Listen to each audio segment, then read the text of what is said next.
बच्चों, ये है हमारा पाठ 3 आर्य समाज के नियम 7वें से 10वें तक। तो आज हम यहाँ करेंगे आर्य समाज के 7वें नियम से 10वें नियम तक।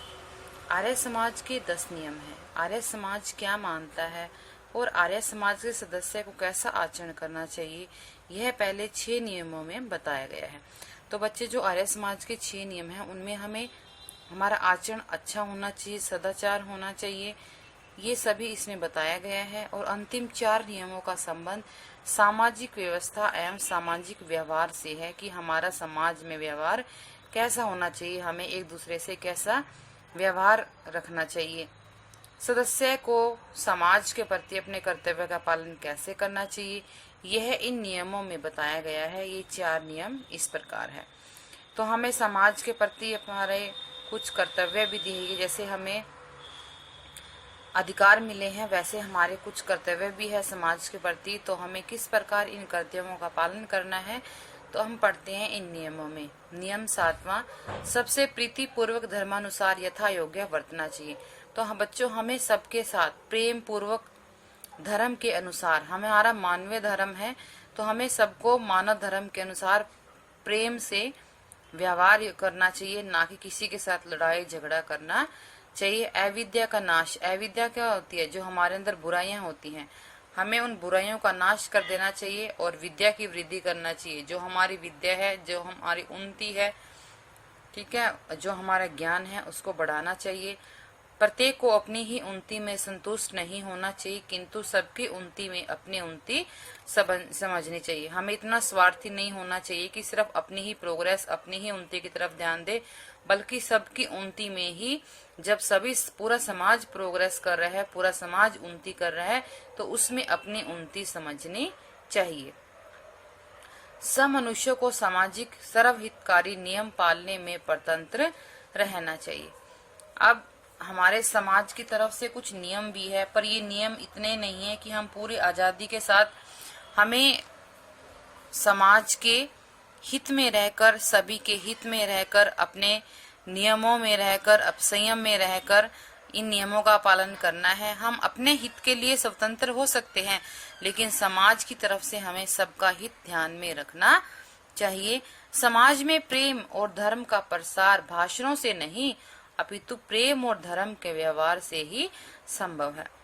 अब हम ये नहीं है कि हम समाज में प्रेम दिखाने के लिए, धर्म का प्रचार करने के लिए सिर्फ भाषण देते रहे, नहीं, अपितु हमें वो व्यवहार खुद से करके दिखाना है, तभी समाज करेगा। यदि हम चाहते हैं कि दूसरे लोग हमारे साथ प्रेम करें और ईमानदारी का व्यवहार करें, तो हमें भी सभी के साथ वैसा ही वर्तना चाहिए। अगर हमें दूसरों से ये है कि वो हमारे साथ प्यार से रहे, ईमानदारी से रहे, तो पहले हमें स्वयं करके दिखाना चाहिए। सबके साथ प्रेम और ईमानदारी का व्यवहार करना चाहिए, किंतु यदि कोई दुष्ट अपनी दुष्टता से बाज नहीं आए, तो उसे सही मार्ग पर लाने का उपाय यही है कि उसके साथ यथा योग्य व्यवहार करना चाहिए। अब कई बार ऐसा होता है कि हम तो किसी दूसरे के साथ अच्छा व्यवहार करते हैं, उसके साथ प्रेम पूर्वक रहता है, लेकिन सामने वाला इतना गंदा होता है कि उसके व्यवहार में कोई अंतर ही नहीं आता, वो हमारे साथ बुरा व्यवहार करता है, तो हमें उस समय उसके साथ उसके जैसा ही व्यवहार करना चाहिए, अर्थात उसे उसका बदला अवश्य देना चाहिए। ऐसे नहीं है कि हमें, अगर वो सामने वाला बिल्कुल गलत करता रहे तो हम चुप बैठ जाएं, नहीं, उसके अत्याचार सहने की बजाय उसको जवाब देना चाहिए। यथा योग्य, जितना संभव हो सके उसके साथ वैसा ही व्यवहार, जो उसके साथ योग्य है, उसके साथ जैसा व्यवहार करना चाहिए, हमें वैसा ही व्यवहार उस समय करना चाहिए। जब समझाना काम नहीं कर पाता तो डांट से काम लेना पड़ता है। शुरुआत में तो हम दूसरे को, सामने वाले को समझाने की कोशिश करते हैं, उसको उन्नति के मार्ग पर सही रास्ता दिखाने की कोशिश करते हैं, लेकिन अगर सामने वाले में कोई चेंज नहीं आता तो हमें उसको डांट कर भी सुधारना आवश्यक हो जाता है। विद्या जीवन को सामाजिक उन्नति से लेकर मोक्ष तक ले जाने का साधन है, अतः स्वार्थ और परमार्थ दोनों दृष्टियों से इसकी वृद्धि करना आवश्यक है। पर कभी कभी समाज में विद्या के नाम पर अविद्या का प्रसार होने लगता है।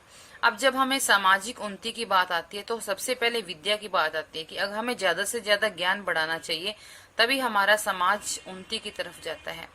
और इस उन्नति के लिए हमें स्वार्थ और परमार्थ दोनों दृष्टियों से वृद्धि करना आवश्यक है। स्वार्थ मतलब अपनी, परमार्थ मतलब सबकी उन्नति को लेकर चलना चाहिए। पर कभी कभी ऐसा होता है जब हम समाज में ज्यादा ज्ञान बढ़ाने शुरू कर देते हैं तो वहां पर कई बार अज्ञानता का प्रसार होने लग जाता है। धर्म के नाम पर अधर्म और साधुता के नाम पर पाखंड को स्थान मिलने लगता है।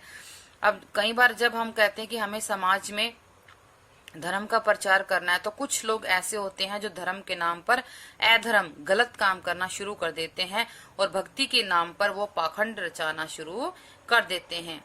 ये विद्या के शत्रु हैं, ये हमारे ज्ञान के सबसे बड़े शत्रु हैं। विद्या और अविद्या के समझने में सतर्क रहना चाहिए। हमें यह समझना चाहिए कि क्या विद्या है और क्या अविद्या है। ऐसे विवेक हो जाने पर विद्या की वृद्धि से पूर्व अविद्या का नाश करना चाहिए। जब हमें इतनी समझ आ जाती है कि हमें विद्या को बढ़ाना है तो उस समय जो हमारी अविद्या है, जो हमारी समाज की बुराइयां हैं, जो हमारी रूढ़ियां हैं, उसका खंडन कर देना चाहिए। अच्छे सिद्धांतों के मंडन से पहले गंदी रूढ़ियों का खंडन कर देना चाहिए। अविद्या का नाश और विद्या की वृद्धि एक ही सिक्के के दो पहलू हैं। एक ही सिक्के के दो पहलू का मतलब है कि ये दोनों साथ साथ चलते हैं। अविद्या का नाश होगा तो विद्या की वृद्धि। जब हमारे अंदर से बुराइयां, समाज के अंदर से बुराइयां खत्म होगी तो अवश्य ही ज्ञान में वृद्धि होगी, विद्या की वृद्धि होगी तो अविद्या का नाश होगा। केवल अपनी उन्नति से संतुष्ट होना स्वार्थ है। अब कई बार हम अपने ही प्रोग्रेस से सेटिस्फाइड हो जाते हैं कि मेरा तो बहुत अच्छा काम चल रहा है, मुझे दूसरे से क्या मतलब, लेकिन वो हमारी स्वार्थता है। इसमें सामाजिकता की भावना नहीं है। स्वार्थ धर्म भी नहीं है, क्योंकि धर्म अविद्या का अर्थात अपनी और सबकी उन्नति का संदेश देता है।